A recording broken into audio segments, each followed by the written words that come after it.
Hello, my name is Daniel Evans, but you can call me Dan, and I'm the Artistic Director of Queensland Theatre. Well, my role at Queensland Theatre is probably my dream job. I get to work with an incredible team of people to put together work, plays, shows, programs that we do across the state and here in Brisbane that bring people closer in and around theatre.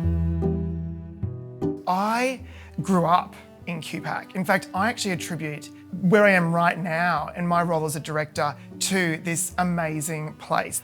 I always used to say to my mum and dad growing up, can we please go to the place with the carpet? Because all I remember is the carpet of the Lyric Theatre, and I grew up being taken to pretty much every show there, and I would sit there like a kid in a candy store and watch these huge shows and go, I wish I could do something like that. And I remember this one embarrassing story where I got lost in one of my first shows I was doing at the Playhouse, and I took the wrong turn, came out in the wrong lift, and I ended up walking out into the middle of the Lyric Theatre stage, and it was completely abandoned. And I just took this moment and I thought, what should I do?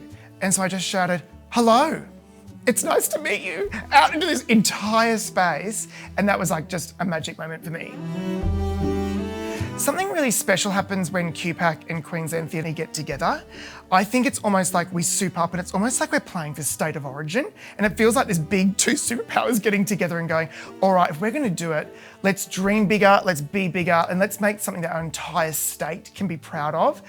And the works that have come out of the collaboration that QPAC and Queensland Theatre Company have had have been groundbreaking. I'm talking about Trent Dalton's Boy Swallows Universe. I'm talking about Ladies in Black. So yeah, the relationship that we have together is really, really important and awesome. My most proud moment was my first show in this theatre where I'm standing right now, the Cremorne Theatre, in 2013.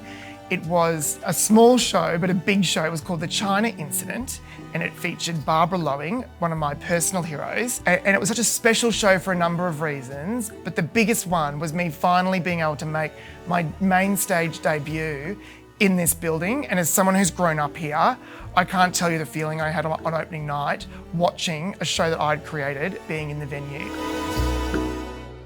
What I hope for QPAC and Queensland Theatre's future is that this is the space where we come to dream bigger, not just for this corner of southeast Queensland, but for audiences across Queensland.